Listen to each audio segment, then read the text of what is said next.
My name is Freddie Martinez. I am, well, you'll see that on the next slide, but my talk is about detecting IMSI catchers. The motivation here is that we've been talking about IMSI catchers in this community area for, maybe half a decade now, and my goal here is, you can build your own IMSI catchers for about $700 now, $600. Who's building their own IMSI catchers? Really? You're not? Me neither. So you can build your own IMSI catcher for a couple $100, and the detection and counter surveillance stuff is way behind.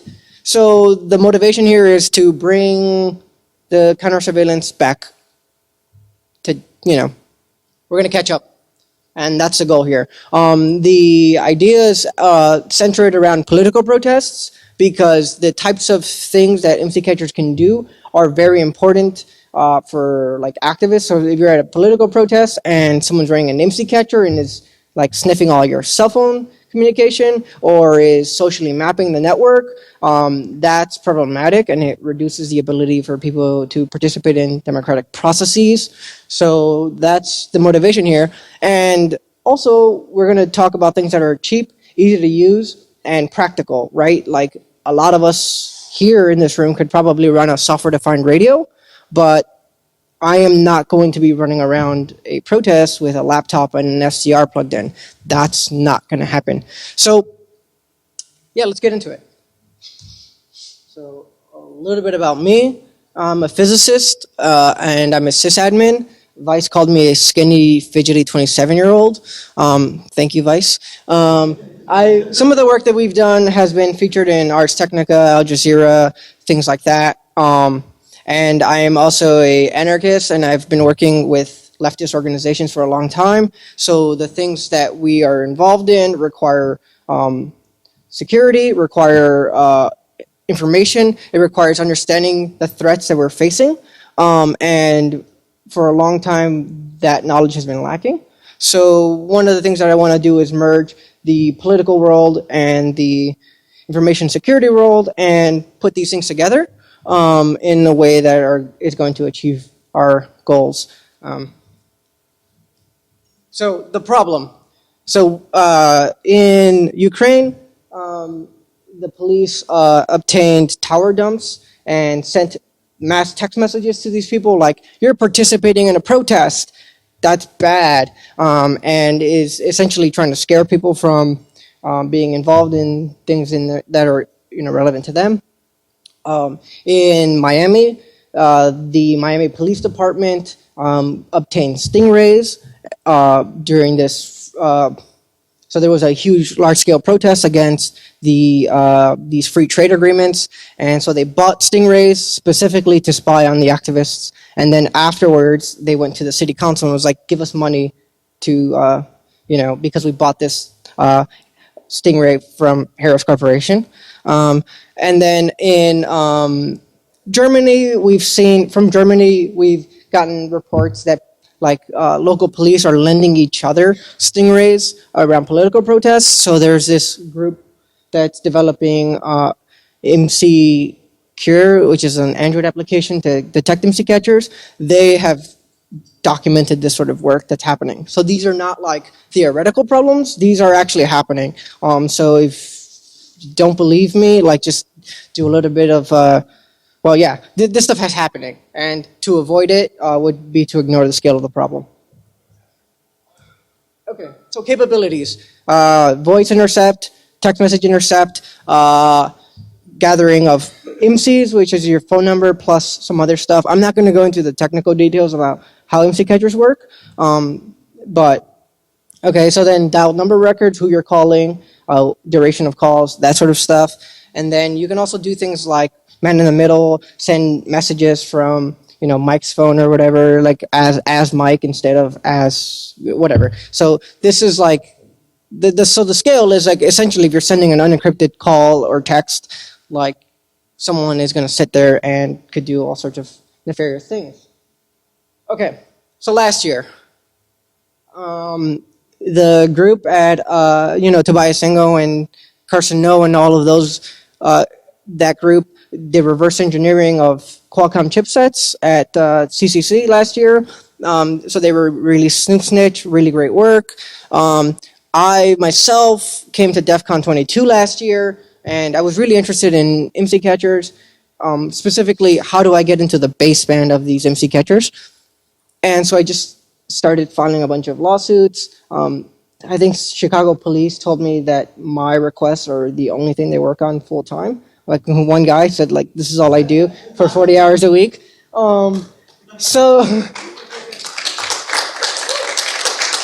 yeah, my idea was like, I'm gonna take a software-defined radio. I'm gonna walk around, protests, and like look for changing transmission channels, look for new broadcasts, things like that.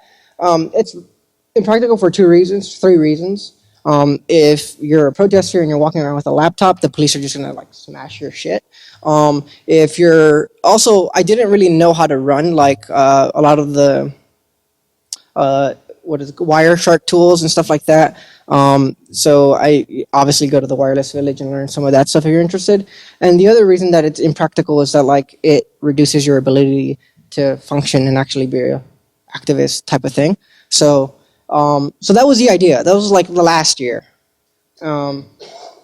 Over this year, we've been learning about this DRT technology. It's a Boeing subsidiary, and what they can do, and this is like real-time location tracking. It is breaking. You could break hundreds of cell phones encryptions in under a second, and it was developed with the CIA help. The NSA runs this stuff. I think they collected like 80 million records on Norwegians. Ali Winston had a great report out this morning, so go read it if you're interested. But essentially, they're collecting this stuff, and this is local police departments that could break cell phone encryption in under a second, which is extremely problematic. Whether or not they're doing that is like we don't know, but they've been doing this for a decade. So there are new documents out today. You can go look for them or talk to me after the talk. Okay, so now we want to do counter surveillance. The requirements are going to be pretty easy, right? You're an activist. You're worried about surveillance. What do? First, you need to start with something that's cheap. A lot of us don't have money. It's just the truth. We also want something that's easy to use or commercial off the shelf. It has to be within, I don't know, a couple $100, maybe $50 or so. And it has to be low barrier to entry. What I mean is easy to use, right? Like, again, that idea of walking around with a software-defined radio isn't going to work because there's maybe 3 of us that could do this type of work in Chicago, and they're all in this room, right? So this is what we want, right? We want low barriers to entry. So how do we do this? And I'm going to give you real examples of things that we've done. Because this is like, yeah, okay. So counter surveillance. How do we do counter surveillance? The first step is that activists know that we're being surveilled. This is like a part of the function of control, right, that the police have. They are going to monitor everything you're doing. That includes your Facebook, whatever. We know that they're doing this, but when we pick up their surveillance, you don't want to tip your hand. You don't want your adversary to know what you're doing. This is like rule number 1 of counter surveillance. One of the things that's great is that we live in these cities that we function in, so we know our operating environments. We know which alley to run down, and we know which train station has the least number of cameras. So one of the things that you need to know when you want to do practical cell phone counter surveillance is what does your city look like? And that includes your GPS maps. It includes your cell phone tower surveillance. So when I'm expecting a protest to go around, I work downtown. I have worked in downtown for a couple of years. I know I have a map of every possible cell phone tower, and I've done this for months at a time. So if I think that someone is going to be like doing some kind of MC catching, I know what the baseband looks like. So this is a key portion, right? You don't want someone to be setting up on you, so you have to set up on them early. This is like a thing to do, right? So what I would say is if you're interested in catching MC catchers, show up an hour before, show up a day before, and take your basebands. And then when things are happening, you're not surprised, right? Like you might catch an MC catcher, you might not, but you know what to look for because you don't have any anomaly. Any anomaly will tell you something, but if you don't have a baseband, then it's basically useless. You're just kind of speculating in the wild here. And we don't want to do that. We're like rigorous, right? We want to be sort of scientists, right? So yeah, show up early and take notes. Evasion. So last year there was a huge solidarity march with the people of Palestine during the latest assault on the Gaza Strip. So one of the things that we arranged to do is we had a pirate box. They're essentially wireless like APs. And by the way, shout out to the person who's running a pirate box at DEF CON. I saw that. So essentially, it's a chat client, Wi-Fi only device. You connect, you can talk, you can do anonymous file uploads and downloads. It's really cool. It's really cheap. It's like $30 or something. Yeah, piratebox.cc is their webpage. And we were able to sort of, operate without any kind of cell phone communication at all. So if you're interested, pirate boxes are a great way to hide from any kind of surveillance, including like your telco. So another thing that we did was we were supporting a Black Lives Matter protest, and you can't see that right now. But so what happened is we had a person off site who was listening to the police scanner and was telling us like where the police were moving. And we were doing this all over Signal, TechSecure. And what was funny is that over the police scanner, we heard this update, like they might be monitoring CW2, which is their citywide thing that they use for crowd control. And we were able to pick that up too. And we were able to move through the city without any problems, right? Because we were able to essentially operate as if the police were blind to our movements. So again, if you're an activist or you're just a person in general and you're not using Signal, you're really fucking up here.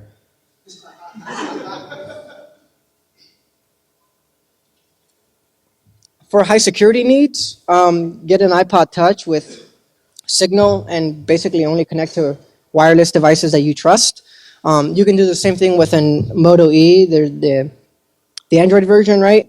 They're like $90 now, I think.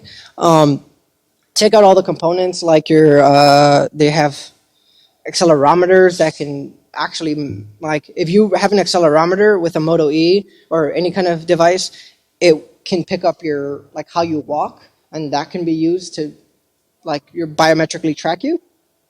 So buy these, like, really cheap burner phones and rip out everything, rip out the Bluetooth, rip out anything that's not a wireless device or a GSM radio. So that's really like important. That's what we've been doing a lot. We love these Moto E's because they're so cheap and they work. And they have the Qualcomm baseband chipset. So use those.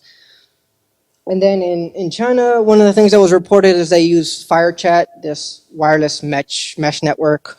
You can check that out. The problem with mesh networking is that they don't scale very well.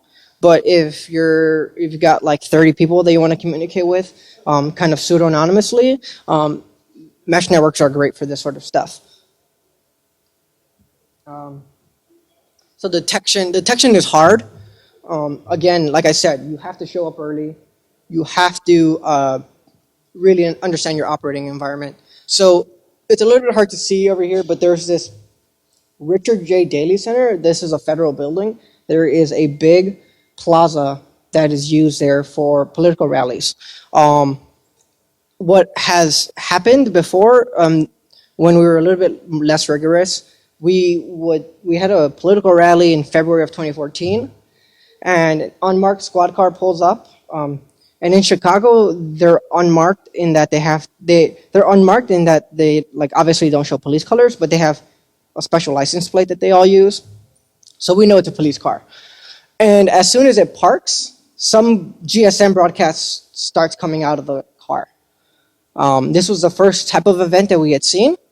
And we were not ready for this sort of thing. So the first thing that happens is someone runs to the police car and says, "You're running a Stingray," and then the car drives off, right? This is not what you want to do. Don't do this. This is like tipping. This is what I said. You're tipping your hand. But we've seen similar things like at other Black Lives Matter protests. And so this is like kind of a map of what I was doing, like just, again, surveilling basebands, you know? Just, I need to know what downtown Chicago GSM looks like. So we've been doing this for a while.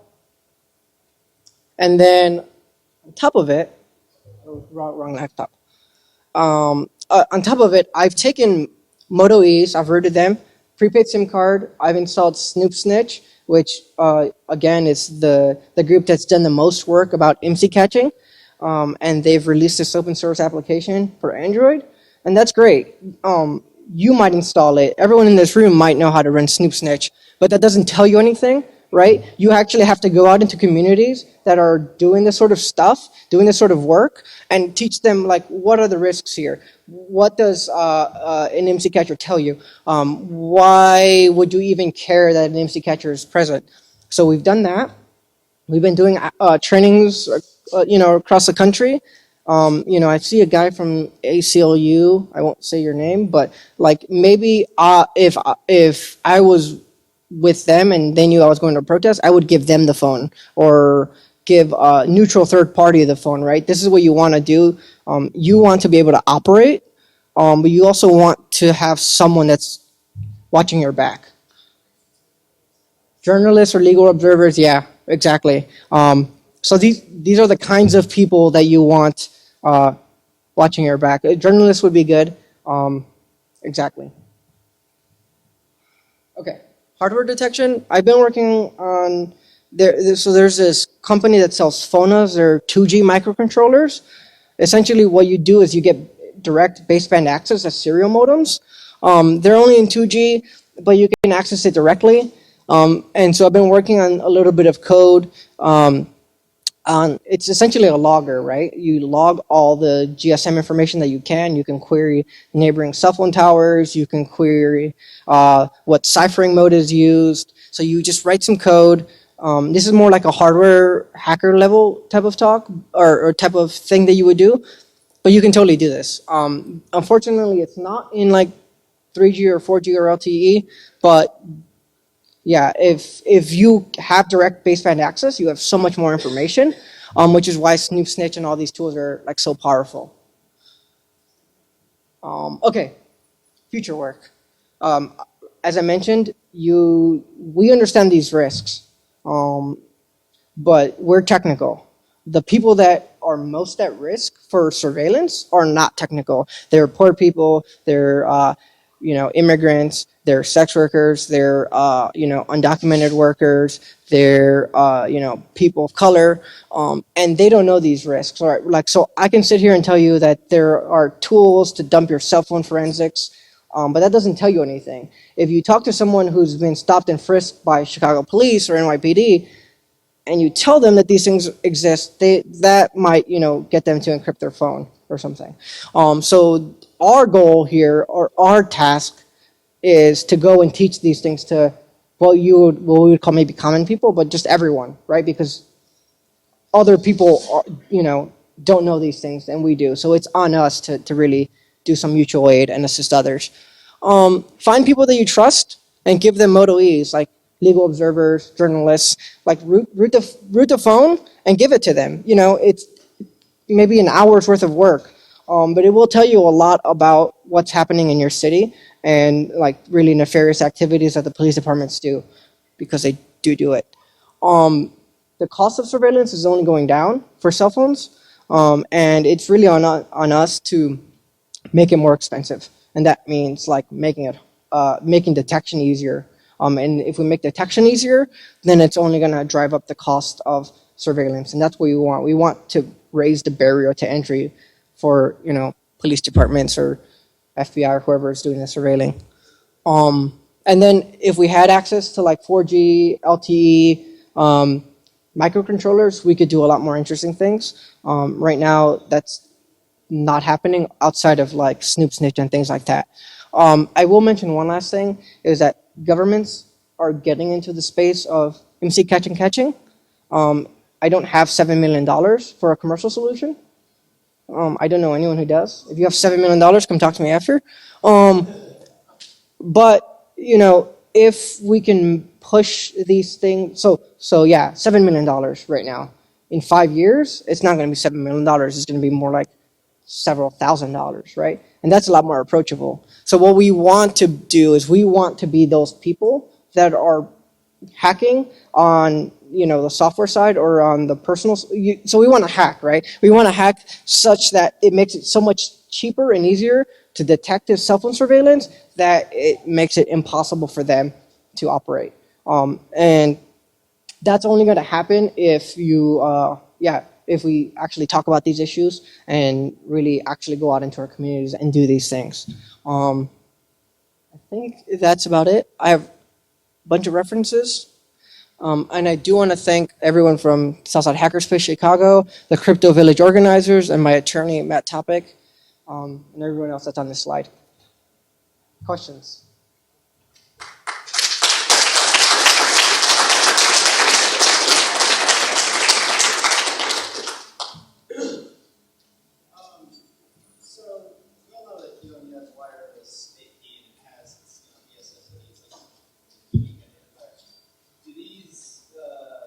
You're talking about pirate boxes specifically, or? Regular, any sort of access points, they don't have a unique identifier. Yeah.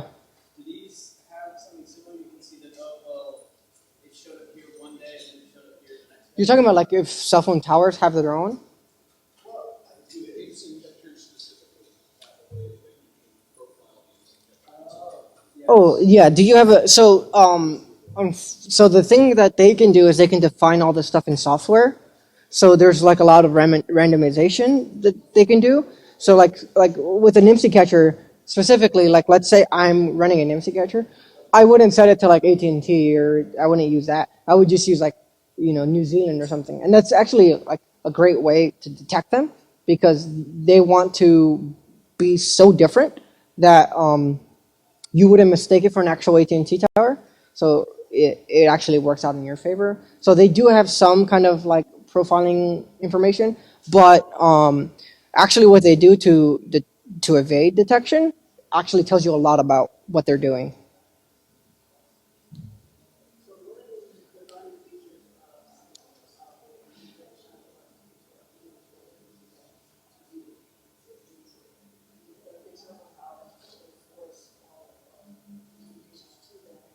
Hello? All right, everybody. It is 5 o'clock. Technically, it's quitting time. If you could wrap up what you're doing right now, Yeah. and then exit the door, please, that would be much appreciated. Thank you. Yeah. So the question is, like, one of the things that MC catchers do is that they force your phone to transmit at like full power. What other hardware defining attributes are there? So actually, that's so with MC catchers specifically, that's an active attack. That's an active. There are two modes: passive and active. The active one is where it actually forces transmission to you. That's actually a lot easier to observe. The passive side is where they just kind of like set up outside of an embassy and will just set up an MC catcher and see everyone coming and going. That's actually a lot harder to detect. And what I suspect is happening is that it's a lot more passive surveillance that's happening, not this active stuff. So what you really need, this is why I like setting up early and doing this, you understand what environment you're operating in is important, because like on the time scales that we're interested in, like, the police are not going to set up a day early on you, so you just set up early on them. And they're going to show up an hour before, or maybe 30 minutes into the action, and then you have that. So we don't, what I would think is that there's not active attacks that are happening. It's probably just like a lot more passive and just social networking of, who's going into what. So in Chicago specifically, the protesters are tracked by the gang intelligence unit, and that's also the case in LAPD, I believe, that they do this stuff. So like the LAPD is going to treat you like an organized gang or whatever, but they're not yeah, so the point is that they're going to do like really passive stuff because they're only interested in socially networking or how does this map look about who's talking to who. So if you understand like how they do their investigations into protesters, then that's why they're doing it passively because they want to socially network people. They're not trying to like get you to like they're not trying to track you to your apartment because that's really expensive for them. Question. Oh, an unknown environment? It's a good question. I don't know. I think I would leave it to someone in Vegas to like actually do that profile. But if it's like DEF CON, I don't know. Going to DEF CON with an MC catcher is probably like going to Chernobyl with like a Geiger counter or something like that. All right. For those people who just walked in, we are closing. So you can come back tomorrow morning. I'm sorry to kick you out. I know this is all awesome. I love it too. Yeah. It's time to close. Yeah, so the question is like how have we been training activists to understand events? Have some beer. So far right now we haven't. So activists have this justifiable paranoia, right? Like I can't tweet these pictures, or I can't, or I open Facebook and it crashes, and it's got to be an MC catcher. Like that's not the case. So really, what actually we're more focused on is getting them to understand what the capabilities are, which is a little bit more difficult. Specifically for the trusted third parties that we have running our rooted Snoop Snitch phones, they don't really interpret. They just come to me and they're like, "How does this look? And does this look correct to you?" One of the people that I have running these things like walk around downtown a lot and they go by embassies, and they're always like, "My phone's alerting." I'm like, "Of course it's alerting. You just walk by, the Mexican consulate or something." So, but they understand that because they know that these things happen. Actually, a lot of what we have is just like false alerts or things that are explainable, like when you walk past the Mexican consulate and your phone starts alerting. So, but for the most part, right now, the case is that they come to people like me, and hopefully that's not going to be the case in a couple of years. But so far, that's where we are right now. So, okay, but it's not like you wouldn't advise trying to teach non-technical activists. So kind of Yeah, the non-technical activists, probably the best thing you can do is like get them to use like Signal and stuff like that, and that's probably going to get them a better security posture than like trying to teach them the technical details of like what MC catchers do. Joel has a question. So there are different levels of alerts, and they like get like a warnings or like maybe medium level alerts, and it's probably a lot harder to get like a real, black or whatever. You're being wiretapped right now. So when I say alerting, I'm saying like people are getting like suspicious activity alerts. One last question.